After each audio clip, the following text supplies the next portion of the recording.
We're continuing from the MIDI setup chapter and moving on to audio setup. Make sure that you are in the device setup window by selecting Device Setup under the Devices menu. Clicking on VST Audio System, we can choose our audio driver. Whether you are on the Mac or the PC, the best choice is the ASIO or ASIO driver for your audio card. ASIO stands for Audio Stream Input Output and is a digital audio protocol designed by Steinberg. And since Steinberg invented Cubase, it would be the logical driver choice for stability and speed when using their software. If the audio card you're using does not have an ASIO driver, you can use the DirectX or multimedia driver on the PC or Core Audio on the Mac. Once the driver is picked, you can choose whether or not Cubase will release the audio driver when Cubase is not the program in the foreground. Let's say we had two audio programs that were sharing the same audio driver. We could set each of them releasing the audio driver in the background so that when a program is the chosen front one, that's the program that has access to the audio driver. You'll find that some audio drivers can do this very easily and some are very unforgiving. You'll also find that some audio programs will not let go of the audio driver. Experiment to see if your audio driver or other audio programs are capable of this. If you are concerned at all with stability, leave this unchecked. This section tells me the total input and output latency. Latency is the time between the moment when Cubase sends out the data and when it actually reaches the output. The latency is usually set by an external software control panel that comes with your audio card. We'll take a look at that in a second. Just below that, we have the sample rate the audio card is set to. The higher the sample rate, the lower the latency. However, many people leave the sample rate set at 44.1 for convenience sake. There are some extra items in the Advanced Options section of the window that you can read up on by pressing Help here. Everything is well explained. Almost 99% of the time, you won't even need to change any of these options. I will, however, give you some helpful hints right now. If you ever mess up these settings, rest assured that you can set the parameters below back to their default values by pressing Reset on the lower right. When you run Cubase, there are several processes fighting for access to processor time in your computer. The audio priority parameter allows you to determine how much priority is given to the audio in Cubase. If normal is set, MIDI timing, screen updates, and audio get equal priority. Boost gives maximum priority to the audio. Great if you're using a lot of audio effects and EQ and not much MIDI. Multiprocessing is only available if there's more than one CPU in the computer. If activated, Cubase will automatically distribute the processing evenly between all CPUs for optimum performance. Speaking of computer processing power, the Steinberg Audio Power Scheme is a new feature of Cubase 6 for users of the Windows operating system. The Steinberg Audio Power Scheme optimizes Windows power handling to deliver the best possible audio performance at low latency ASIO buffer settings. However, this also increases the power consumption of the computer.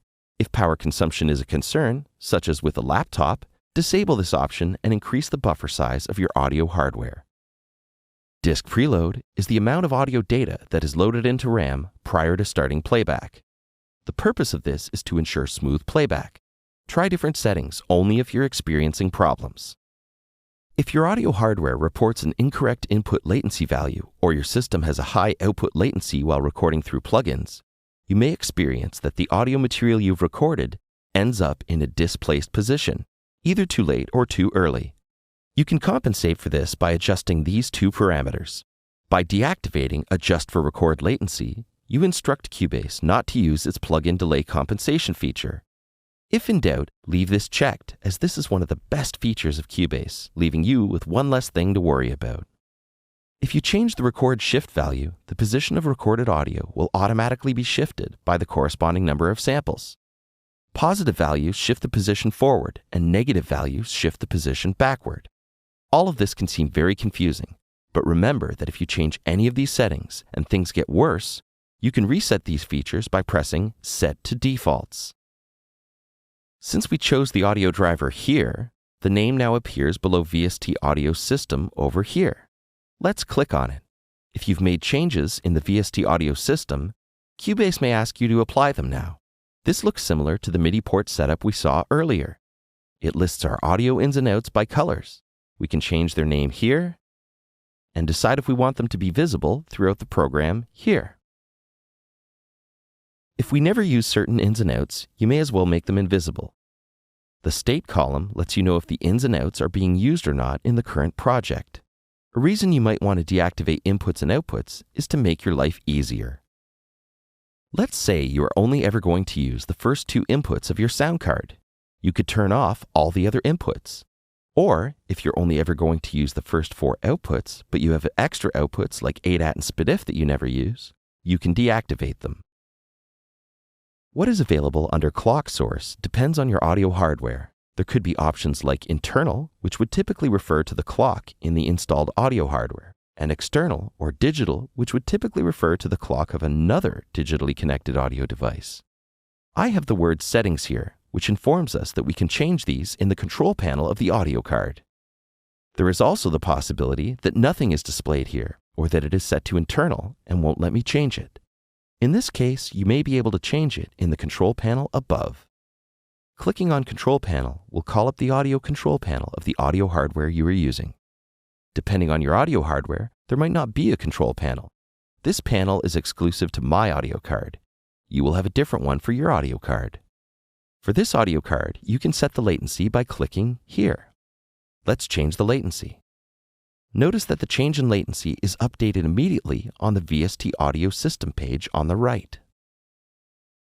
If the latency on your audio card is higher than 6 milliseconds, you may need to turn on direct monitoring. This is because anything higher than 6 milliseconds is very noticeable to our ears. The combined input and output latency of 12 milliseconds or higher appears as an echo to us, while combined latencies of less than 11 milliseconds are perceived as a chorus and will therefore not affect our performance timing. Turning on direct monitoring allows the audio to come into your sound card and right back out so there is no delay.